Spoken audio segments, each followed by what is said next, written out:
Hey, what's up? This is Fabian. I've been wanting to do this new types of videos where I talk about books that I've read over the years. Back in 2018, I made it a habit to try and read about 52 books a year.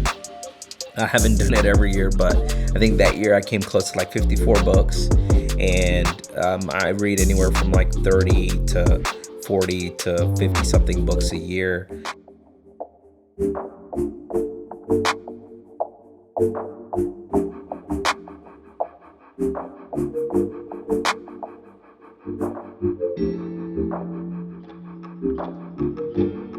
But today I wanted to talk about this Hood book review. Is what I want to call it. So this is my book club. Full disclaimer: I hate reading.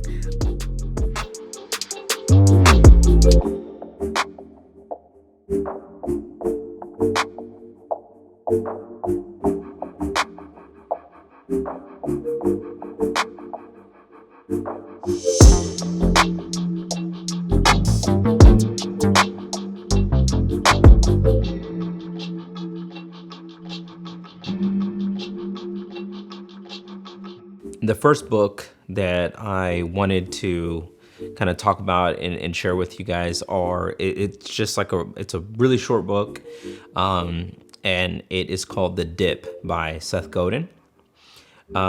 This book was recommended to me by Chris Do from the future. He had like a whole reading list in this program. I don't know if it was one of his calls that he talked about this book, but basically, I reached this point, and I reach this point pretty often, but I kind of feel like giving up. Like it's just like stuff. It's just like a lot of work, and it's just a lot for me, and I tend to kind of get like overwhelmed and sometimes like depressed at just the things that are in front of me. So what I do, especially like as a father, like I feel like to a certain extent, like I have to sacrifice, and I have to be very careful about what I sacrifice, because if I say yes to something, I'm pretty much telling my family no.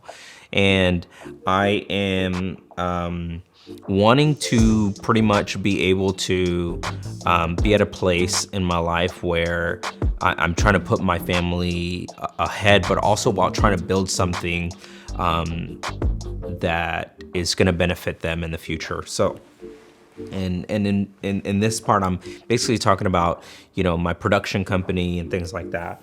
So I found myself in a place where I really felt like giving up. And so this book pretty much came like at a perfect time. It was actually talking about how you should be a serial quitter, and you should quit things that you know in your mind you're not going to be the best in the world at. And so that's a very broad statement, and it kind of just it's a little bit of a clickbait, right? So if you're not going to be the best in the world, don't do it. What it means by that is in the world, so like in someone's world, right? So it gives the argument of saying, like, if you're not going to provide the best cookies in your neighborhood, then you shouldn't do it, or the best lemonade in your neighborhood, then you shouldn't do it. So it's kind of like you niche down to a point because of where we're at now, and the internet has pretty much created a bunch of like best in the world categories, right? For coffee to computers to very specific things, car wraps or whatever it is. It created all this stuff. So pretty much a lot of people have a chance to be the best in the world. And so that kind of helps me understand, like, I feel like everything that I failed at in life was pretty much falling forward and trying to figure out and go down into like what it is I really want to do. So when I jump on set as a PA or an assistant producer or a field producer or a cam op and different things like that, versus like getting my own clients from start to finish, it helps me realize, like, what do I really enjoy and what am I going to be the best at? What comes easy to me, and what am I able to just grind away? And it talks about like the dip that you create is where most people give up and quit. But the people that surpass the dip pretty much become the people that add tremendous amount of value to their industry or their category. And so it basically gives the argument that you should be quitting things that you know you're not gonna be good at. If you won't be the best in the world, then quit. The real success goes to those who obsess. I love that quote, which I have definitely been accused by my wife of being very obsessive at certain things. And the things that I struggle with my 7-year-old the most is his obsessive personality, and also my 9-year-old. So my kids are very obsessive. If you can't make it through the dip, then don't start. Increase the length of the dip. This is kind of what I'm seeing now. I'm in my 3rd or 4th year of my business, and this is what I'm seeing now is like, as a business owner, like I pretty much just need time in my business. Like I need to increase the amount of time. Like if I can go another month and another month after that, another month after that, basically it's the person that lasts the longest wins, that goes to the end and kind of perseveres, or kind of hits that plateau or that wall that kind of breaks through. People that make it through the dip provide immense value, and then quit before you start. If you don't know, or if you don't think you'll be the best, then just quit before you start. Average is for losers. So the thing that this whole series is pretty much hood book reviews, right? So someone that grew up in the hood and in the kind of environment that I grew up in. What did I take out of this book?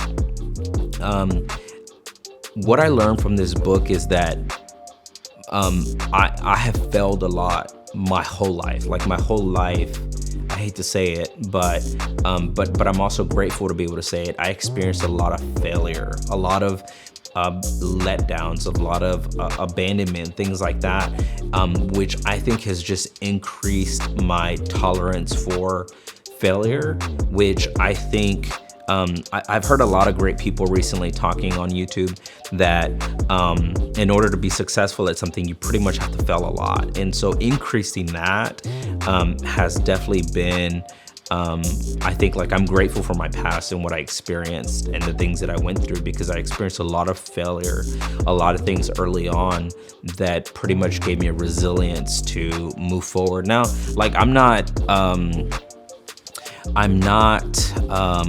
immune to the effects of failure. Like I still feel like every time I send out a proposal and I get ghosted, or someone doesn't respond, or they don't take it like it really does, I take it super personal. And so that's been one of the things where I just because I've experienced failure a lot in my life and been rejected a lot in my life, like it doesn't make those feelings any like less hurtful. But I know how to push myself through that, and how to basically trick my mind into just continuing to go and make it more of like a mind game for myself, which is what helps me personally in my life. And I think a lot of people coming from my background, I think that we have something good to offer the world because we know what it's like to fail, and we're not afraid of it because we've experienced it so much. And I think honestly that makes for some beautiful people that live a life that is, you know, willing to take a risk and not scared of failing or things like that. So this is what I took out of the book. This one's really short. I just wanted to share my perspective. I hope that kind of shed some light on it.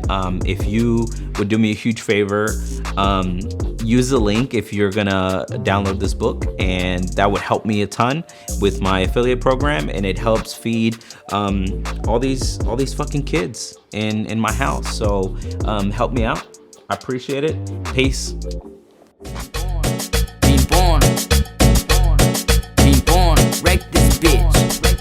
¿Comen mucho, poquito, más o menos?